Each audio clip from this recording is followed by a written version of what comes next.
the speaker and judges. If you have any questions during the talk, please write them down in the paper. Please welcome our speaker, Hesham Hassanein.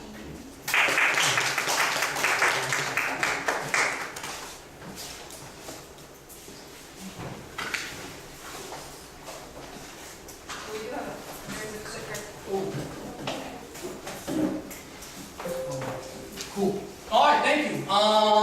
We're going to be covering a very rushed history of the early days of the Muslim Empire. Originally, I had a very long slide for you guys, but I had to cut it all out because there was too much information. This is me. Obviously, you're very lucky to have me, and I feel like I'm the best speaker you guys have ever listened to. So we're gonna jump right in. You guys know where this is. This is Mecca. This is the heart of the religion. This is where it all started.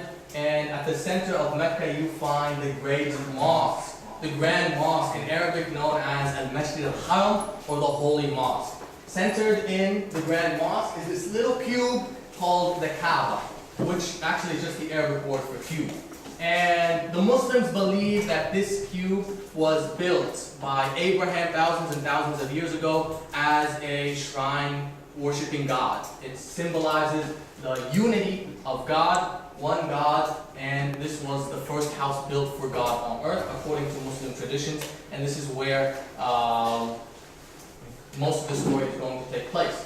Now, what we're going to cover today is the origins of Islam. Pretend like it's a superhero talk, and we're talking about the origins, how it all got started. The conquest of Mecca, kind of a big deal. The founding of the Caliphate, which led to the empire, and the rise of Uthman and the Umayyads. And there's been a lot of influential and important caliphs over time. I personally think that Uthman was probably the turning point in Muslim history. This is when the state built by Muhammad really died, and this is when Islam went from like this Arab local religion into this global empire of faith. What we're not going to cover is theology. I'm not here to preach anything. We're just going to familiarize ourselves with some history, and that's it. Whenever we have to pause history and inject a little Muslim theology in, I'm going to say we're going to pause here because sometimes we need to understand the beliefs to understand what's going to happen next.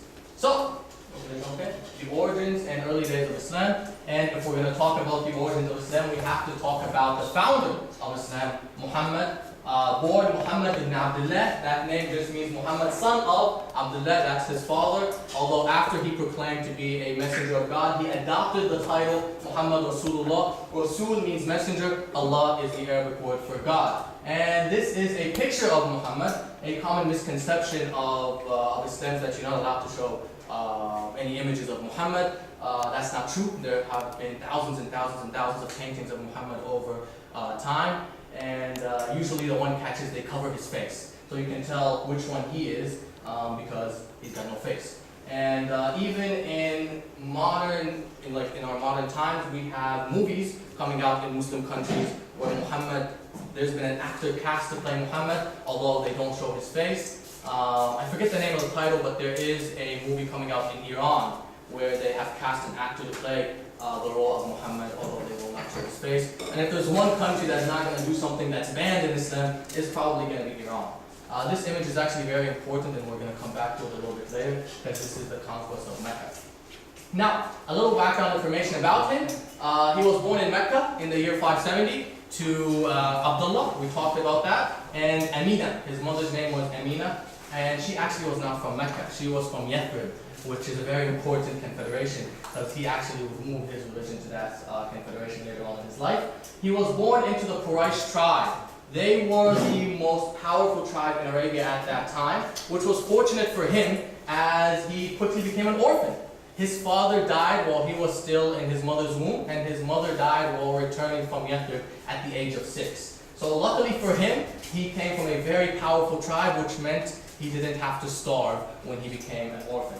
At the age of 25, he married a businesswoman named Khadija bint Khuwaylid, who was 15 years older than him. She was a widow, and she was actually his employer. They married, and they had 6 kids together, 2 sons and 4 daughters. Now, a little background information about this tribe, as they're very, very important to the story of Islam. They were the ruling tribe of Mecca, and they were the most powerful tribe in Arabia.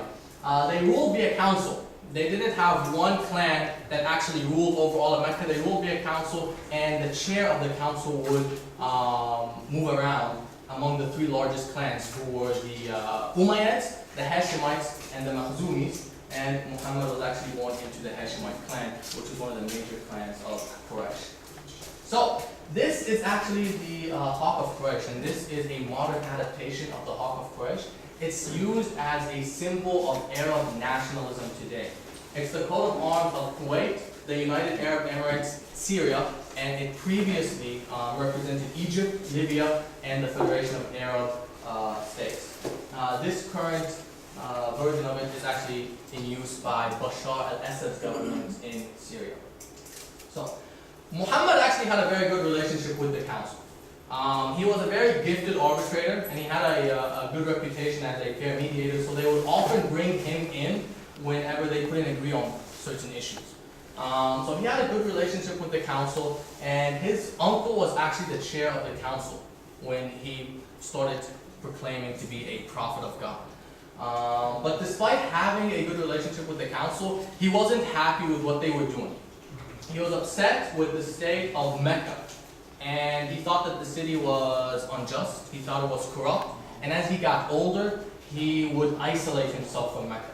And when he was 40 years old, he would go up a mountain near Mecca called Jabal al-Nur, which actually means the mountain of light.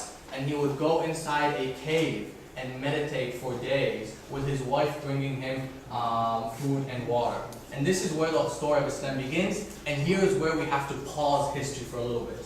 Because what happens next is not anything we can prove, but it's very important because it's how the story gets started. While in this cave, the Hira cave in modern day Saudi Arabia, Muhammad says that he had a vision of an angel visiting him from God. An angel that would speak to him words from God. And he ran down the mountain, he ran to his wife, and she actually became the very first Muslim. And since she's held in very high regard in Muslim culture, they say that she believed in him before he believed in himself, as he actually thought he had gone crazy. He was seeing visions of an angel, and he was like, yep, I've gone mad. But this is where it all got started, and the Saudis have actually written the very first words of the Quran at the entrance of this cave. They are, Iqra bismi rabbika alladhi khalaq, read in the name of your Lord who created. And this is the mountain, Jabal al-Nur, where Muhammad would go to meditate for days, away from what he saw a corrupt and unjust city of Mecca. Now, he now has this message. We're back into history, right? He now has this message, and he's got to tell someone, because God's telling him to tell this message to the people, and he's a little bit scared of how it would be taken. So he begins preaching in secret. Most of the people who are told about his message are slaves, because he went and spoke to the underprivileged of society. He attracted a lot of slaves, a lot of Arabs who were not Qurayshi, because in Mecca the Quraysh were the ruling tribe and all the other Arabs were second, third, fourth class citizens, Africans and women.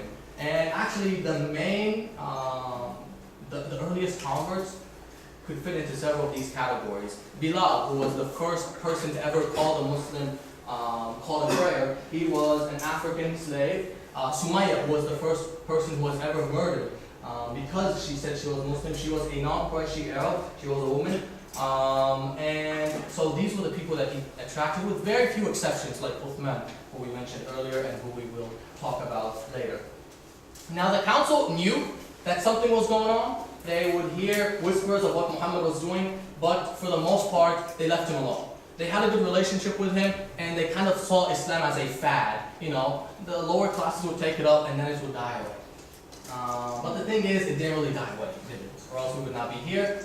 Islam kind of grew, and it started attracting a lot of attention in Mecca, and the council got really angry when their children started becoming Muslim. And the way this happened was through their slaves. Oftentimes, the councilmen would have children who were very close to their slaves, and their slaves had become Muslim and then their children had become Muslim. So the councilmen became very angry, and they began torturing, killing, and eventually boycotting the Muslims. They signed a treaty which did not, number one, it did not allow the Muslims to leave Mecca. They blocked off their exits, and they boycotted them. They wouldn't allow them to join in the local economy. So for several years, being associated with Muhammad meant that you were living a very hard life. And this lasted for several years until a clan called Banu Nawfal decided that they've had enough. The reputation of Mecca had taken a hit. Mecca prided themselves on being a generous people. And the Banu Nawfal, when they saw what was happening to their own people, they were very angry at what was going on, and they decided that this boycott had to end. They gathered the other Meccan clans, and they tore up the treaty that called for a boycott of the Muslims. Interestingly, the Banu Nawfal would also offer Muhammad protection when his uncle died. When his uncle died and the Meccans wanted to kill him, the Banu Nawfal said, no, we're going to protect him. Even though they were not Muslim at this time. It was all about honor. But the thing is, Islam continued to grow and it became more popular, so the council decided that they had to kill him off. They're like, this is the only way we're going to get rid of this. And a man named Amr ibn Hisham, who Muslims call Abu Jahl, or the father of ignorance, came up with a plan to kill Muhammad without pissing off the Banu Nawfal. And he decided to do that by gathering 7 men from 7 different clans. And these 7 men would kill him together in the middle of the night. There you go. Boom! All of them would kill him at the same time, so no clan got claimed, and the Banu Nawfal could not retaliate in any way. But Muhammad learned of their plan, and he managed to escape from Mecca. And what happened was a small group of his followers had made their way to Yathrib, and they had grown into about a community of 75. And these 75 men and women came to meet him at a place called Al-Aqaba, just north of Saudi Arabia. And they offered him refuge in Yathrib. And you might think to yourself, why would Yathrib want to bring in the Muslims who were causing nothing but trouble in Mecca? And the reason was Yathrib was involved in a civil war. And they could not find a solution to the war, and they had heard of Muhammad's reputation as an arbitrator. So they made him an offer. They told him, you're going to come to Yathrib, you're going to find us a peace deal, and in return, we're going to offer you and the Muslims protection. Muhammad didn't actually want to take this deal up. He was against this deal, and he has a very famous quote, and this is according to Muslim tradition because there's no way we can verify this, where he actually spoke directly to the city of Mecca and said, you are the most beloved land on earth to me, and if I was not forced to leave, I would never leave. He did not want to take this deal, but the Muslims really wanted it, because they were being treated very badly, and they're like, yo, we're being offered protection in Yathrib, we're going to go to Yathrib. So he went to Yathrib, and he managed to get a peace deal done between the fighting tribes, and they created a brand new city-state. That was Al-Madinah Al-Munawwar, which is the name that this city is now known by. The city of light, or as it's commonly referred to by Muslims today, the city of the Prophet. They wrote a ruling document, the Constitution of Medina, and Muhammad and the Muslims were now a part of a brand new city-state that was going to start rivaling Mecca. And here lies a really big difference between Muhammad and a lot of other founders of religions like Jesus, is the fact that he became head of state. And this causes a lot of confusion amongst modern-day Muslims, because as head of state, he had to provide defense. He had to have an economic plan. There had to be a judiciary. And people would take his politics and say, this is religion now, especially in the modern times. And it doesn't make sense to apply that. I mean, he ruled a city-state in the 6th century. To say like, yeah, what happened then totally applies, it makes no sense. And the biggest example is jihad, which I know it's a scary word, because you hear that on the news a lot, and like, oh, jihad. But we're going to get into that. The Muslims immigrated to Medina, and they took their businesses with them, and they began to rival Medina. So Mecca. They began to arrive in Mecca. So the Meccans decided they were going to sell off all Muslim property in Mecca. The Medinians heard about this and they went out to intercept the caravan that was going to sell off the property. Mecca found out and they sent their army. In a famous battle called the Battle of Badr, the Meccans were defeated by a much smaller Muslim army which sent shockwaves throughout Arabia. And this was the first jihad. Now, I have two quotes here from Muhammad about jihad. These are both from the hadith. The first one is, the greatest jihad is to stand up to an oppressive ruler, and the second one is him speaking after coming back from war, saying we've just returned from the lesser jihad to the greater jihad. The word jihad doesn't mean holy war. It means struggle. The Arabic word for holy war is al-harb al-muqaddasa. Harb meaning war, muqaddasa meaning holy. If any of you are familiar with the Arabic term for Jerusalem, it's al-Quds, which also comes from this word muqaddasa, meaning holy, a holy city. The word that you might want to look for is actually ghazwa. When Arab leaders or Muslim leaders historically have called for war and justified it using religion, they haven't always used jihad, they overwhelmingly use ghazwa. Because ghazwa is a term that only applies to war, whereas jihad is a term that Muslims use every day and rarely is it used when it comes to war. But Muhammad would refer to all his struggles as jihad. The war struggles, the struggles when it came to jihad and nafs, bettering yourself. And this, again, everything he says causes confusion when it comes to modern day. People would take anything he says, like, we're going to a jihad, and it's a war. That's a holy war, because he participated in it. He participated in his vicinity as head of state, but now it's a holy war, which is very problematic. Now, the years passed, and Medina actually got stronger. They beat Mecca in a lot more battles, and a lot more tribes were allying themselves with Medina over Mecca. And one day, Muhammad decided that he was going to go back to Mecca. He decided that along with his followers, they were going to go to Mecca, and they were going to go without any weapons. They were going to go back to that cube, that Kaaba, and they were going to make pilgrimage. The Meccans were outraged because they couldn't attack him. He was coming without any weapons. He had declared that he's coming as a pilgrim, but at the same time, they couldn't let the Muslims enter Mecca. That would be the end of the war without any battle. They would lose the war. The Muslims are in Mecca. So they decided to offer Muhammad a peace deal. And this is called the Treaty of Hudaybiyah. This is the actual treaty. Now we're not going to go over all of it, just a little bit. Number one, the Meccans refused to refer to him by his Muslim title, insisting on him using his pagan name. Muhammad didn't have to do that. Number two, they agreed to a 10-year peace deal. And the key part of this peace deal is anybody in Arabia could join. You had tribes that allied themselves with the Meccans and tribes that allied themselves with Muhammad. And the peace deal said that the Meccans and the Medinians, they had to protect the tribes that signed on with them. And this is the key part. Because the peace deal was broken. Not by Mecca, not by Medina, but by a tribe that had allied themselves with Mecca. A tribe called the Banu Bakr. And they broke this treaty within a few months of its signing. Now they had some help with from the Meccan Council, but the tribe that got attacked, the Banu Khuzaa, turned to the man who had signed his name as their protector, and they asked him for help. And they were not Muslim, they were pagan, which leads to our conquest of Mecca.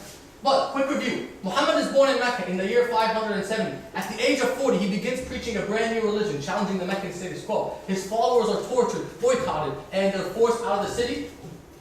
They immigrate to Yathrib, they start challenging Mecca, they overtake Mecca as the dominant power, and this is where we're at. The conquest of Mecca. Medina responds to the violation of the treaty by raising an army of 10,000. The biggest army that they had ever raised. And I want you guys to look at the flags that they're waving. Do you guys see anything familiar with those flags? The flags that the Muslims have when they want to go to Mecca.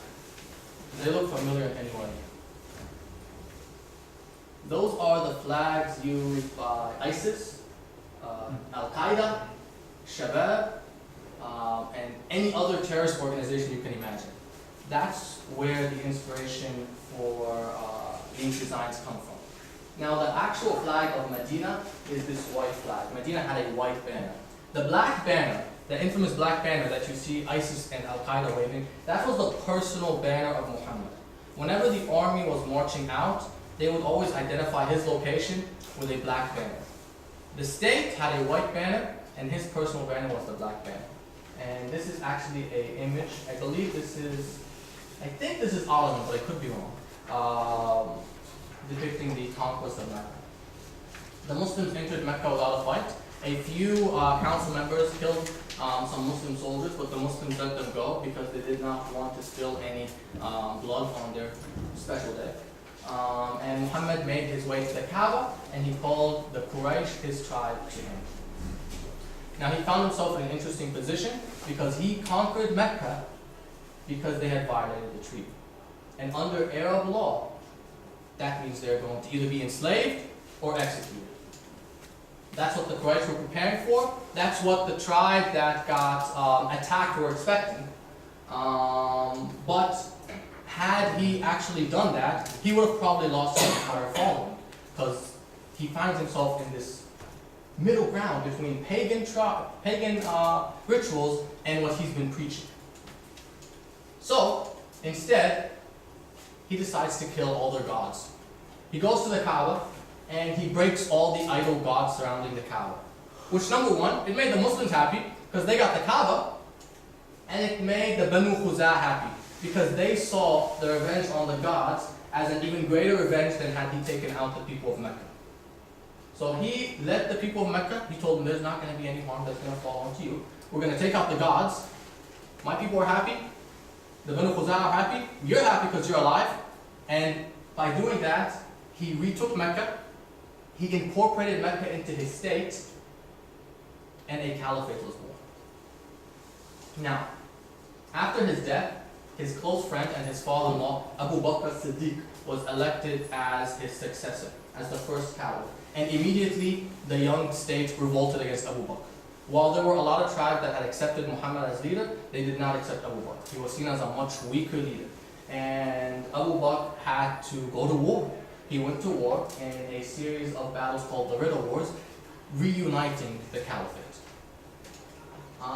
He ruled for 2 years. He ruled for 2 years and 2 months, and he died, appointing his close advisor, Omar, as his successor. Omar had a much longer reign. He reigned for 10 years, and he is the one who oversaw the caliphate turn into an empire, although a little bit accidentally, and we'll get into that. At the time all this was happening, the Romans and the Persians had been going to war, and they had both gone broke. So you had Arab tribes that had allied themselves with this brand new state that just began raiding Roman and Persian land. They saw very little resistance, and they began taking all this land in and announcing it as a part of this new caliphate. Now, as the land started coming in, Abu Bakr and Omar, they weren't going to say no. I mean, they weren't expecting all this land, but they weren't going to say no. They're like, we got all this brand new property. All right, praise Allah. Now, yes, we went over that.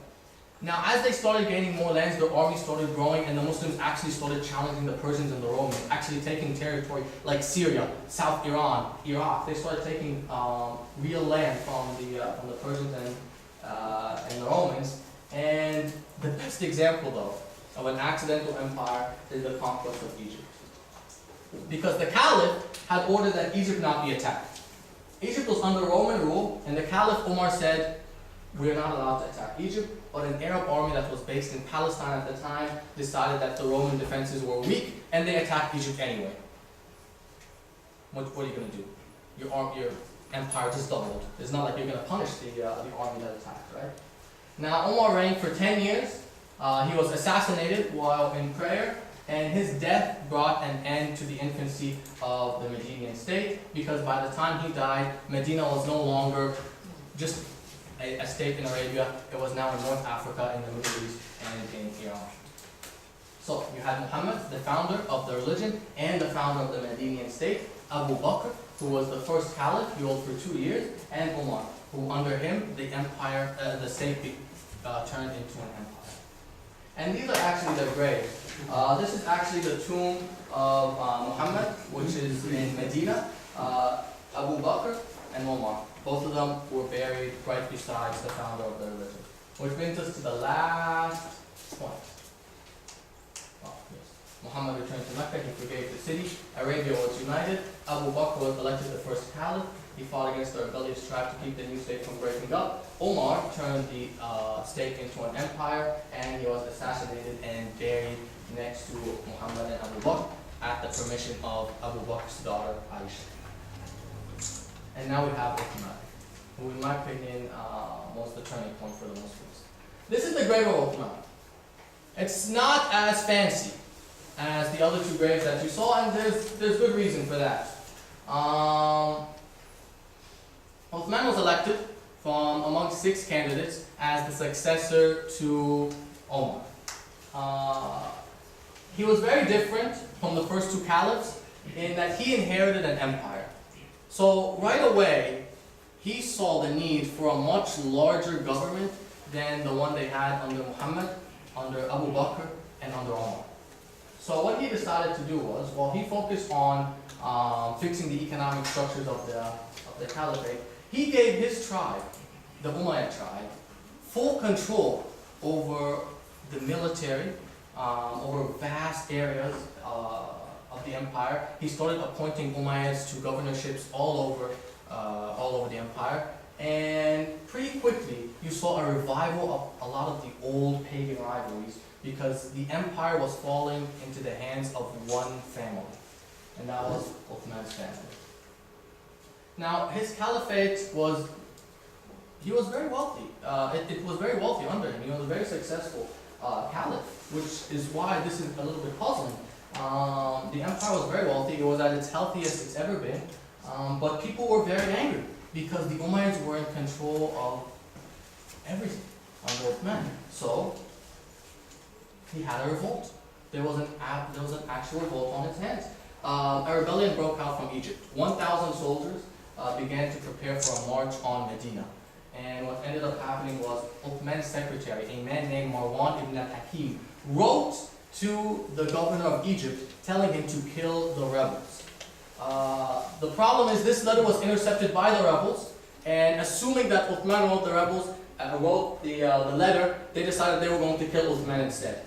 So they went to Medina, where Ali, a man, the son-in-law of Muhammad, was hired as a mediator, tried to ask Uthman about the letter. Uthman denied any knowledge, the rebels did not believe him, and they attacked Uthman's house.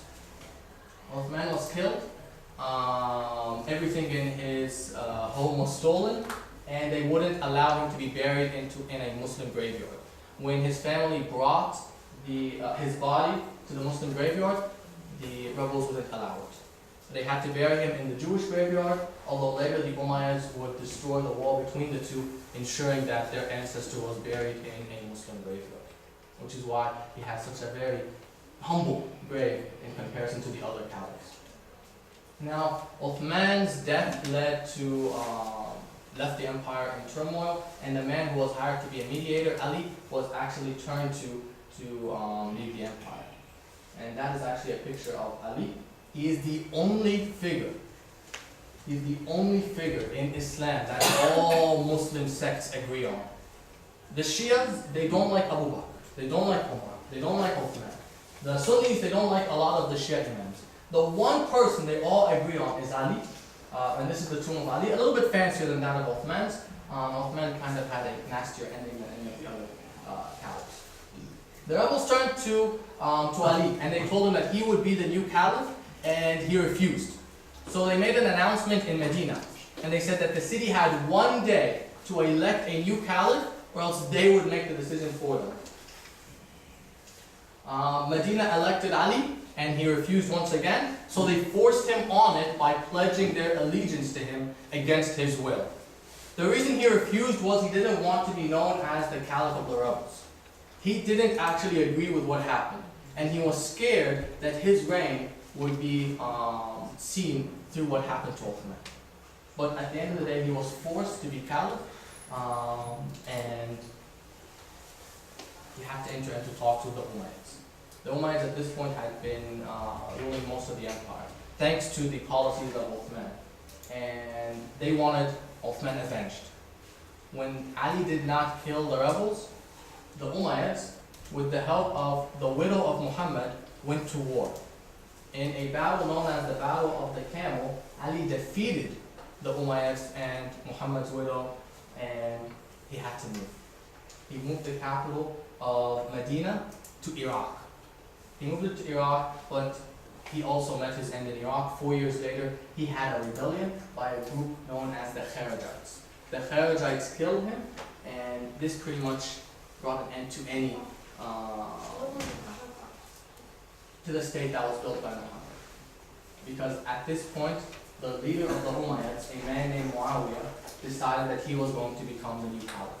He crowned himself as the caliph in Jerusalem, and for the next 91 years, the role of caliph became a hereditary role. His son became caliph after him. His grandson was the next caliph. And the Umayyads would rule until the Hashemites would overthrow them almost a century later.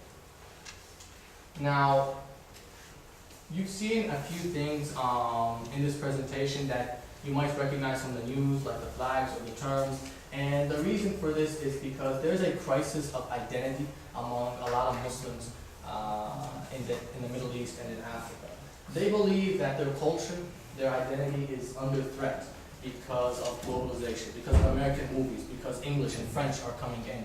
And they see that any revolution that they're going to have, it's got to mimic what happened in the past. That's why they changed their names to match these people. That's why they use the flags that Muhammad used.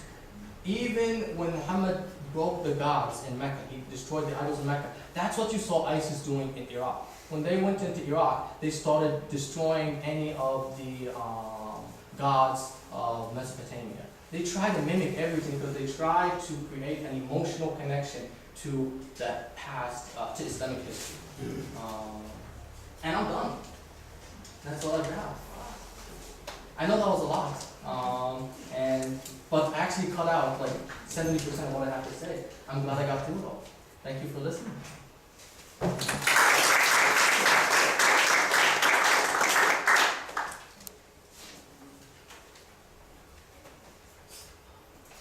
Okay, thank you so much for attending the talk. Now is the time for the Q&A session. Okay, please, if you've written any questions down, please raise your hand and volunteer to take the questions.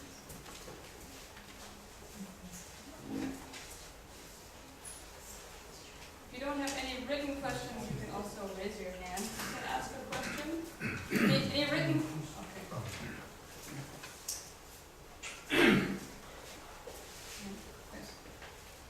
Okay. Okay, first, how can we balance cultural identity and globalization?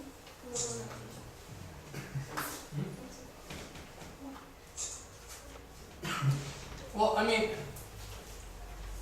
these people that are committing these acts, they're stuck. They're stuck between two time periods. They're stuck between the time period of their parents, where everybody was Muslim growing up in the Middle East, everybody was Muslim and everybody prayed this way, everybody spoke Arabic, and they're stuck in our current time period where people are bringing in a lot of foreign movies and foreign languages and foreign ideas, and they're scared that their whole identity is going to go to waste. I don't know how we're going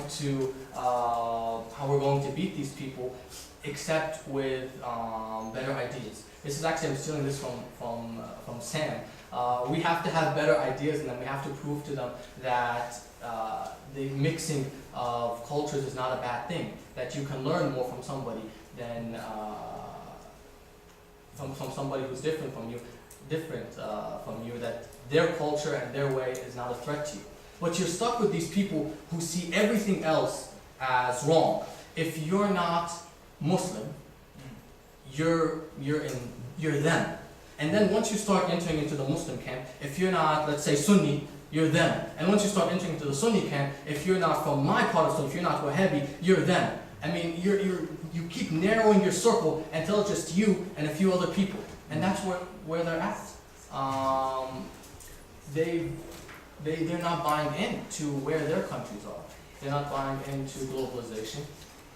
Yeah. Do you see any, I guess, the emphasis on my question was not only with extremists in the Middle East, but also just around the world because of the reaction is kind of a human reaction. So, in the West, we have Brexit and we have Trump.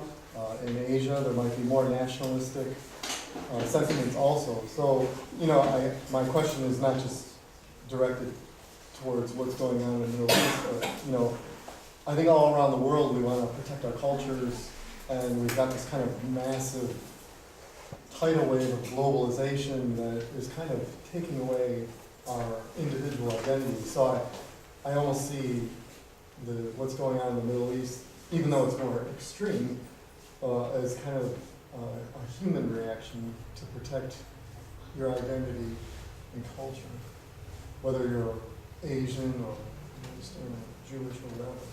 I don't have an answer for you. I don't know how we balance those out. Everybody is going to be different, and for some people there's no balance. You're either Muslim and this type of Muslim, or you don't belong. In the West, when you talk about what's going on in the U.S. or in the UK, for some people it's about color. And it doesn't matter if you buy into the culture, if you don't look a certain way, you don't belong. And it's very similar. If you're going to start watching American movies, if you're going to start learning English, there's no coexistence for us. That's how it is. There's no balance.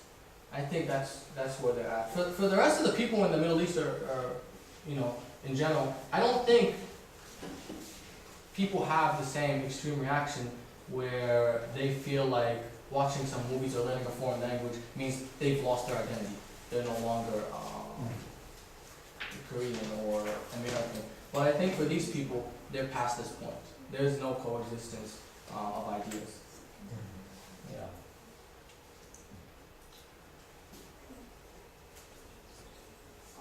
Next question is why IS break out terrorism to the world now? Yeah. Well, for ISIS, it's about it's actually connected. It's about identity. They feel like their Muslim identity is under threat. They feel like there is a war against Islam. They think that any new ideas that come into the Middle East or any coexistence between Muslims and non-Muslims as a threat to how things should be. They don't want a multicultural Middle East. They don't want to see American movies or women dressing the way they do in the West. They don't want to see any of that. That's all a reaction. And interestingly, you can trace back a lot of this terrorism to a man in Saudi Arabia in the 70s. A lot of this was born at that time when Saudi Arabia had a lot of Western movies and a lot of Western music. I know Saudi Arabia, but still on TV at that time. And there was an attack on Mecca. There was a man, his name, I can't remember, his name was Julaybiya or something like this. I can search it up. But he, along with a few followers, he attacked Mecca. And he held Mecca hostage for about 3 weeks. They went in with coffins, and inside the coffins, instead of dead bodies, he had armed soldiers. They burst out, and they kept the mosque hostage for 3 weeks. And Osama bin Laden actually cited him as an example when he was talking about attacking the U.S. So for this man, what drove him was the fact that he thought Arabia had lost its identity. He thought Arabia was westernizing. And we're talking about Saudi Arabia. If Saudi Arabia is westernizing, how do you think the extremists feel in North Africa? He thought Saudi Arabia was becoming too western. So they feel like their identity is being stolen from them, and they're convinced that there is a global conspiracy to get rid of Islam. So next question is your personal background, religion, and major. Person. I'm Muslim. Your major. I studied American foreign policy. Yeah. I studied the Middle East a lot, So I researched its history quite a bit. More about your background, a bit more. Where are you from? Okay. My parents are Egyptian. I'm from Washington, D.C., or from the area around Washington, D.C. I studied American foreign policy, focused on the Middle East for a very long time. I did a lot of my research on these extremist groups and how people got radicalized, why they got radicalized, what drove them to join these extremist groups. I am Muslim.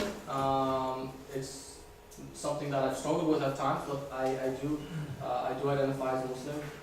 Sufi, if you're also wondering what the sect. And I really like basketball. And Japanese food, if anybody's interested in buying me dinner, Japanese food is very good.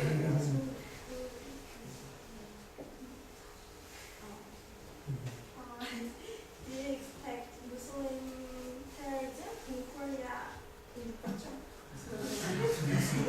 That's a very...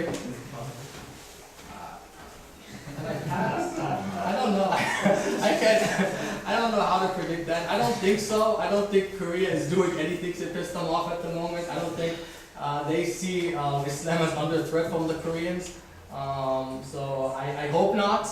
And I don't think so, no.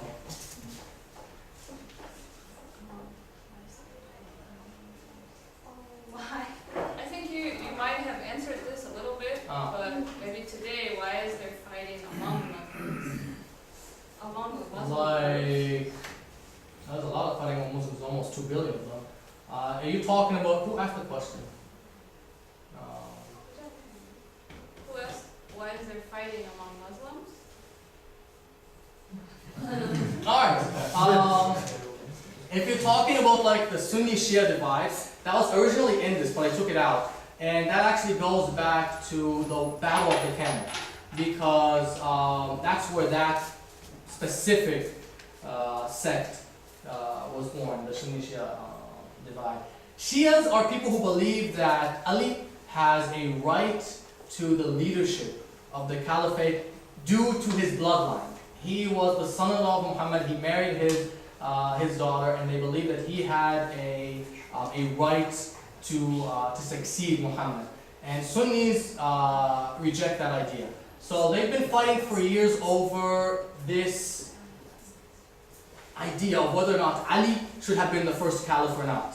And Ali's dead, all the other caliphs are dead, and they're still arguing about this. Should Ali have been the first caliph? That's where it was born from. Shias generally take a look at all the caliphs as bad people who prevented Ali from the caliphate. There was a conspiracy against Ali.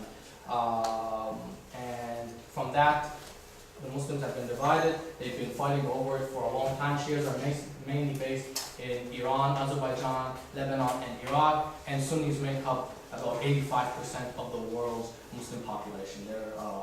They won the civil war, as you can tell. Ali kind of became caliph later on. They won the civil war, and they've had control over which version of Islam gets propagated, and it's always been their version.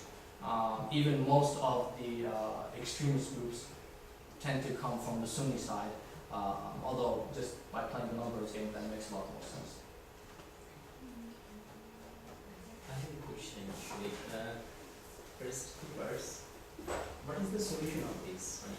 Your suggestion, like because of these extremist groups, and they are very small number, and most of the moderate Muslims in all over the world, they are suffering now. So, what is not only the Muslims, also the other people, other communities, other religions, and those who doesn't have religion at all. Yeah. Whole world is affected by this extremism. So, what is your suggestion? What could be done? Well, the problem is we've normalized the ideas that allowed them to be born. I'm talking about like the Wahhabi idea from Saudi Arabia, from the Gulf Arab countries. This way of thinking used to be a fringe way of thinking, and we've completely normalized it that this is okay. When you've got a system like Saudi Arabia, a country without a constitution that says our constitution is the Quran, and then they make up laws that says stuff like women can't travel. Like, alright, well, if your constitution is the Quran, and there were no cars at the time of Muhammad, where are you coming up with this law, right? But you're normalizing this, what used to be a fringe ideology. And that's where this fight has to start. It's got to start against these countries that propagate this extreme message. Because I really do believe this, that the Gulf countries, they're the ones who are pushing this trend. Because as they become normalized, it allows for an even a more extreme version to arise that says, okay, yeah, they're not real either. They used to be the extreme that looked at everybody else and said, you're not real Muslims, and there's an attack on our culture. Once they became normalized, an even more extreme group appears, like, yeah, they're also not real Muslims. We're the real Muslims. So you have to fight against the ideology coming from these countries, because this is what allows for these groups to exist to begin with. You've normalized these ideas. You're like, Saudi Arabia they represent Islam now. The U.S. President Donald Trump was recently in Saudi Arabia, giving them billions of dollars of weapons. I mean, they've become an accepted part of the international community. And it's like, they can't be an accepted part of the international community. They go against everything that the international community is supposed to be built on. But that's my way of thinking. Thank you very much. And the related question is, like, when the America is having the deal with Saudi Arabia, arms deal, and they're saying that Qatar is the terrorist groups, and now they're really having the deal with the Qatar and selling the arms. So what is the role of USA? I mean, the international community. Money. They're doing, really trying to solve this problem, or they're doing the business? It's all about money. I mean, the U.S. back when the communists were ruling Afghanistan, the U.S. aided the Mujahideen, and the successors to the Mujahideen were the Taliban. The U.S. didn't care. It was about the communism. It was about fighting communism at the time. The U.S. got rid of, in the coup in Iran, they got rid of a socialist leader, who was the socialist prime minister elected in Iran because they thought he would be too close to Russia, to the Soviet Union. It's all about money. The Saudis could come out and wave the ISIS flag, but if they give a lot of money to the U.S., it's not just the U.S., it's every country. It's all about money, it's all about business. I don't think the U.S. Supports ISIS. I just think the U.S. is like every other country. They're interested in making money. Not to solve the problem. I definitely don't believe the U.S. is trying to solve the problem. I don't believe that. Okay, can we do? I have a question. Sorry, we had this gentleman raise his hand first, and then Kind of is connected with the previous one, but as you mentioned, here like, and here. Last two questions here and then here. so I guess this is also related to like the current crisis in the Gulf, like Qatar versus everybody else, it seems. So I'm curious then, is like, so Qatar's ideology, is it rather different from that of the other Gulf states? No, not that. I mean, it's a little bit relaxed compared to Saudi Arabia, but compared to Denmark. Right, but is it still like a Wahhabi? Yeah. It's like a relaxed version of Wahhabism, where they allow people of other faiths to build their religious centers as long as there's no like crosses outside the church or something like that, where women can drive but you're still expected to cover, where you can drink as long as it's not you're not selling alcohol openly. It's like this. On the surface, they want to appear like Saudi Arabia, and like as long as you're not too open about what you're doing, you can do what you want to do. That. I see, and it also allows ideas like Al Jazeera is from Qatar, right? So they permit things like this. Well, Al Jazeera, there's two very different versions of Al Jazeera. There's the Arabic version and the English version. Okay. And I watch both, and they're not the same thing. Okay. Like the Arabic version is they target an Arab audience, and they present a much more conservative message than the English version does. The English version is they're trying to get a Western audience to view them, and it is a much better version. I don't have any problem with what they do on Al Jazeera English. Yeah. But the Arabic version is very conservative during the Egyptian crisis, and I really do not like the Egyptian president, but they were openly supporting the Muslim Brotherhood. They were not impartial. They take a very conservative.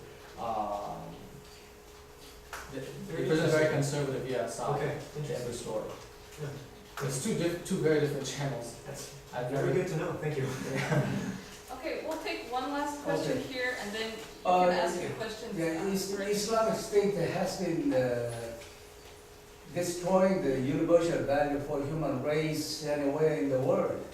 So actually, we are glad going to a foreign countries on one trip for pressure. So do you have any idea what is the best solution to deal with the extremists of Islamic States? Do you have any idea of You're how going- to treat? Yeah. You're going to Russia, and you're worried of an No. attack. Islamic State. Yeah, I said. Extremists. Yes. Yeah. He's asking if you travel to Russia. You said for something example- about Russia, right? If I should go to France or many other countries, America, we are facing the danger of Oh, like Yeah. how do you recognize them? yeah. You can't recognize them. I mean, these are people No. who get radicalized What online. is the best solution to remove those extremists from our daily lives? Like I said, I believe the main thing is attacking the ideology that's coming out of the Gulf countries. I really do believe that all of this extremism is born out of this Wahhabi ideology. This normalized extremism in the Muslim world. When Saudi Arabia's version of Islam became accepted, like this is legitimate, you can actually say this represents Muslims, this normalized extremism in the Muslim world. And the Saudis, the way they talk, or the Saudi government, the way they talk about women, the way they talk about gay people, the way they talk about foreigners, they've normalized all this hatred. And the Saudis are not just, it's not just in Saudi Arabia. They build mosques all over the world. Where I'm from in DC, there was a new mosque that was built there that was funded by the Saudi government. I've never been there, and I don't want to ever go there. Because I'm not sure if there is an imam that's approved by the Saudis, by the Saudi government. I'm not sure that's someone who you can trust with teaching this religion, because there is a extremist take that they take on everything, and this has allowed for groups like ISIS, for groups like Al Qaeda to emerge. So I think number one, the world has to stop normalizing this Wahhabi Gulf version of Islam. I think this is the mother of all these ideologies. Yeah. Okay.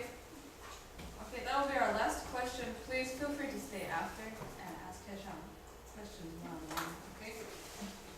Go ahead. Let's welcome first.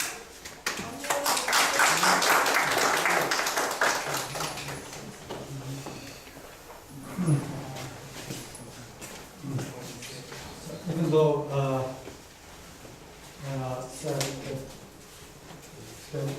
no more question, Except for Dr.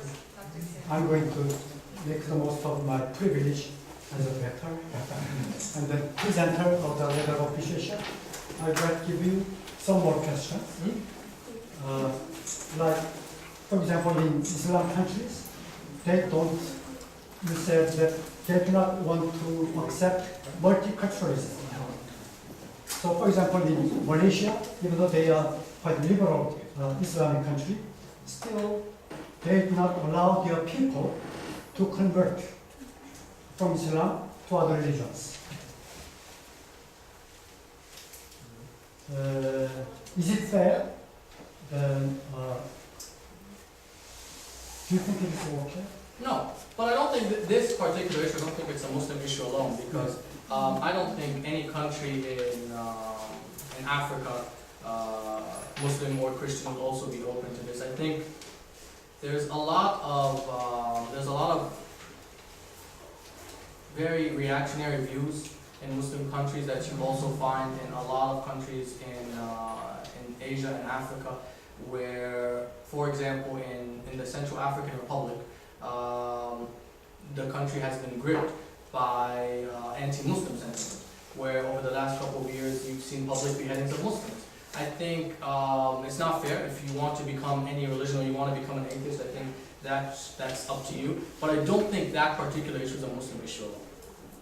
Yeah. But many Muslim countries have that kind of policy. Yeah, most of them do. But other part of the world don't have that kind of policy. You're thinking of the developed world. Yeah, there's a lot of things that need to be done, but I don't think it's fair, no. But still, I have more questions about it. One more. Some Muslims in Europe, mostly in Belgium, for example, they believe that if their population grows, they can implement Sharia law in Belgium. That is their conviction. What do you think about their conviction and then the future? No, I think it's flawed because a lot of the people who are born in Belgium or born in Europe tend to identify with Belgium and with Europe or wherever they're born. So I think it's a little bit flawed. I also don't think that they'll be very successful because they've got a whole lot of Muslims in the Middle East and they haven't been too good at implementing their Sharia law in North Africa or Syria or before the ISIS people took over. I don't think it's going to happen. I think that people born in Belgium, raised in Belgium, they see the good life that they have in Belgium. I don't think they are in a rush to throw that away for ISIS. I know some people. Not ISIS, but people in Belgium. Yeah, They try to promote the Sharia law. sure. When they, there are districts where there are many Muslims, Yeah. majority Muslims, they want to implement that strict Muslim law in that district, for example. That if they gain more power in the future, they may implement Sharia law in Belgium nationwide. I see. Do you think it is possible? I don't think so. No, because I think again, what they have when they're born in Belgium, I think it's better for them. It's more appealing to them than what's being offered. One more question. In Western world, Christian world exactly, they used to have extremism as current Muslims have. But they have developed further, civilized rather, and then they, the extremism, number of extremism is very small. But why do you have so many extremists in Muslim world? Because Muhammad was the head of state. And it's hard for a lot of people to separate his politics from religion. Because unlike Jesus, Muhammad actually had a state. Like Christianity grew up in the Roman Empire. And a lot of stuff that they adapted was from pagan Rome. Islam produced its own states. They produced the Rashidun Caliphate. They produced the Umayyads, the Abbasids, the Fatimids, the Ottomans. And so for a lot of Muslims and for a lot of extremists, it's really hard to separate politics from religion. Because they see if the Prophet was head of state and if the religion produced many states, there is no separation. Islam for them is not just a religion, it's also a political system as well. And it's very flawed because you're talking about a man who ruled in the 6th century. I mean, what he had, what he was working with, what he was doing cannot be applied today. It's flawed, but that's their reasoning. Their reasoning is he was a head of state and there's no separation between the two. Still you believe in no separation? Me? No, I believe in separation of religion from state. I'm answering your question. Yeah, that's right. Yeah. But still, I was quite surprised to see the development in Turkey. They are good, they are becoming more conservative, Yeah. more Islam state Yeah. than before. Even in this kind of modern world, they are going backward. They are. What do you think of the development in Turkey? I think what happened in Turkey was because a lot of secularism was kind of forced on Turkey. With Ataturk, he was not really this great democratic leader. He was a dictator at the end, and a lot of people saw the emergence of Erdogan, who was very successful in his early years. Economically, the country was very prosperous under him. They saw his emergence as like this new era for Turkey where they're moving forward, they're becoming a richer country while staying true to their traditions. And that's where his popularity comes in. He's very popular because he's seen in Turkey from his past as a man who understands economics and who can connect them to their traditions. But there is a gulf between the Turkish youth and the Turkish elders. referendum, the majority of the youth voted against Erdogan in a very, very, very tight result that was probably tampered with when he won 51 to 49. So he's not as popular as he once was now that the country is entering into conflict and they're having these attacks because of ISIS. But that's where his popularity was more. That's why it was more. Simple question. Do you think the Islamic world will be eventually further liberalized